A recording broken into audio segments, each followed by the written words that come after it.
Iran's government is emphatically denying it supplied Russia with deadly kamikaze drones, the same drones that have been wreaking havoc on Ukraine's capital city, Kiev. Let's go there now to CNN's chief international correspondent, Clarissa Ward. And Clarissa, it's not just kamikaze drones. You've seen other potentially Iranian-made drones. That's right, John. It's so interesting because Iran has been saying that they are not supplying Russia with drones. Russia has been saying that they are only using Russian weapons on the battlefield. But we know that Ukraine has been getting slammed, particularly by those smaller Shahed 136 drones. But today we saw a different kind of drone, also Iranian-made, a larger drone. It's called the Hadir 6. And this definitely seems to punch a hole right through Russia's claim that it is only using Russian weaponry. Take a look.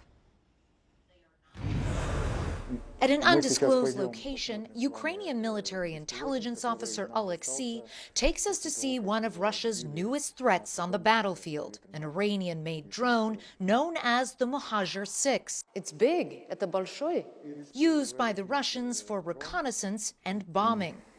Yeah, it was shot. I can see this is the hole from where you shot it down. Yes, this is a hole from the rocket of Ukrainian forces. You can see 02 2022. So this is the date when it was made? We think that this plane was made in this year, when the Russians began to fly these drones. We have new problems on the battlefield. In just the last 8 days, more than 100 drones have been fired at Ukraine, mostly kamikaze Shahed 136 drones, smashing civilian infrastructure and terrorizing ordinary people. The Kremlin today said only Russian equipment with Russian numbers is used in its so-called special operation. But Alexei says there is no doubt where this drone comes from. Now, I don't see any writing in Farsi, in Iranian language. How do you know? Как вы знаете, что это иранское? We know that it is Iranian plane by two main things. The first thing, we watched the exhibitions of the planes in the other countries, and some years ago Iranian avia companies showed this exact model. This plane. And the second thing, why that it is Iranian plane, yes, we have only one writing by the hand. Can you show me? Yes, go. So that's Farsi. I think, yes. You are right. So if I understand, you're saying that they tried to hide the fact that this was made in Iran. Yes. Ukraine has called for more sanctions against Iran for supplying the drones. But so far, sanctions have had little effect. The components are commercially available in a number of different countries, from Japanese batteries to an Austrian engine and American processors.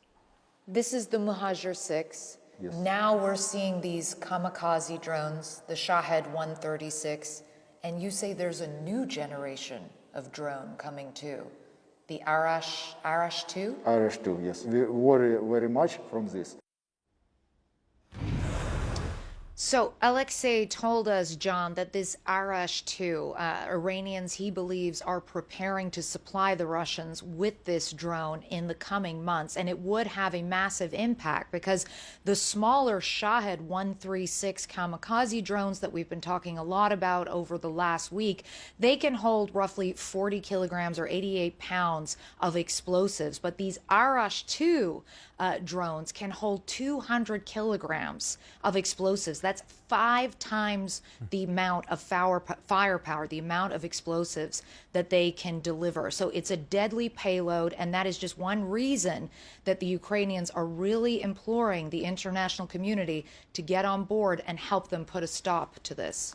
Yeah, John? Ominous. Clarissa Ward in Kiev with the first look of anything we've had of anything like this. Thank you very much.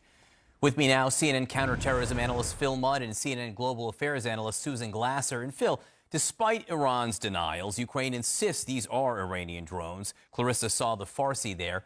What does Iran get out of supplying drones that are killing Ukrainian civilians? Well, I think there's a couple things. There's a picture, obviously, in terms of their relationship with Russia. That relationship goes back years. If you're looking at the countries around the world that have consistently, and you're looking at Iran, starting with their revolution in 1979, that have consistently said we want to oppose American intervention overseas, it's Russia, it's Iran, it's Syria, it's other countries like North Korea. So to me, there's a strategic relationship here that goes well beyond Ukraine. There's a smaller piece of that, John. And if you look at what Iran has done to America in the Middle East, helping groups in Iraq during the American intervention in Iraq, obviously helping Bashar al-Assad in Syria, the message here is clear. Whether it's far afield in Ukraine with the Russians or whether it's closer to Iran in places like Iraq and Syria, we don't want the Americans here, and we will support those who are fighting the Americans. Pretty basic, I think, John. Yeah, and in the face of this, Susan, Ukraine says it wants more weapons, more money, essentially. The House Minority Leader, Kevin McCarthy, told Punchbowl News today that Democrats have been mishandling Ukraine aid. And if they lose the majority in the House, quote, I think people are going to be sitting in a recession and they're not going to write a blank check to Ukraine. So what implications could this have on the battlefield if Republicans regain control of the House and slash military aid?